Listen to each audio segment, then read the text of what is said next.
रानी कैकेयी हिंदू पौराणिक कथा रामायण की पात्र थी। रामायण की कथा में उनकी बहुत बड़ी भूमिका रही है। ऐसा कहा जा सकता है कि यदि रानी कैकेयी ने भगवान श्री राम को वनवास ना भेजा होता तो इस कहानी का कोई अस्तित्व ही नहीं होता। इसलिए रामायण की कहानी की यह अहम हिस्सा रही है। रानी कैकेयी बचपन से ही बहुत बहादुर और होशियार रही है। रानी कैकेयी बहुत ही खूबसूरत थी एवं यह सौंदर्य की धनी होने के साथ साथ युद्ध कौशल में भी धनी थी, जिससे अयोध्या के राजा दशरथ उनसे बहुत प्रभावित हुए। फिर राजा दशरथ और रानी कैकेयी की शादी हो गई। वो राजा दशरथ की दूसरी पत्नी थी और भरत की माँ थी।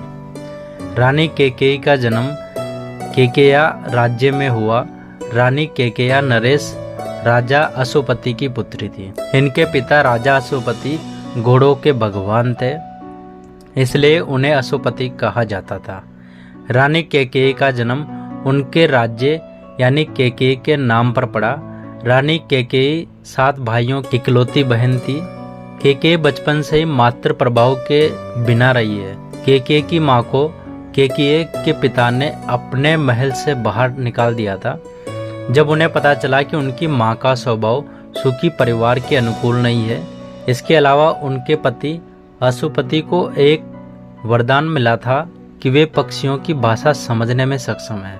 एक दिन राजा और उनकी रानी अपने महल के उद्यान में टहल रहे थे।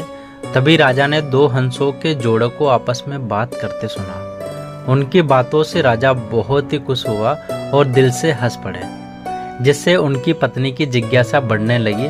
तथ्य यह था कि राजा अश्वपति को अपने जीवन को खोने के बारे में पता चल गया था और वे इसका खुलासा उनके सामने नहीं कर सकते थे।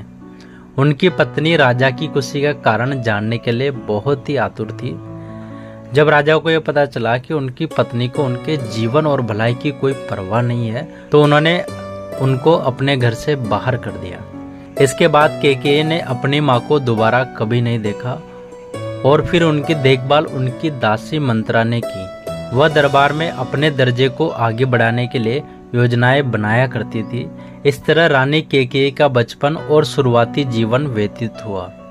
एक बार अयोध्या के राजा दशरथ को कैकेयी नरेश अश्वपति ने अपने महल में आमंत्रित किया। उनके स्वागत के लिए सभी महल के द्वार पर उनकी प्रतीक्षा कर रहे थे। उनकी युद्ध कौशल और महानता की चर्चाएं सभी जानते थे। सभी उनके दर्शन मात्र के लिए आतुर थे, क्योंकि राजा दशरथ राजा हरिश्चंद्र जैसे महान राजाओं के समान महान थे। उनकी देखरेख के लिए रानी कैकेयी खुद लगी हुई थी। जब राजा दशरथ की नज़र रानी कैकेयी पर पड़ी तो वे उनसे बहुत ही प्रभावित हुए। उन्होंने उनसे शादी करने की इच्छा जताई, किंतु उनके पिता को उनकी शादीशुदा होने के कारण यह मंजूर नहीं था।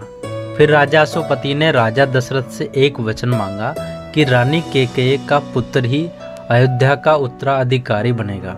तो दोस्तों, इसके बाद की कहानी अगले पार्ट में जानेंगे।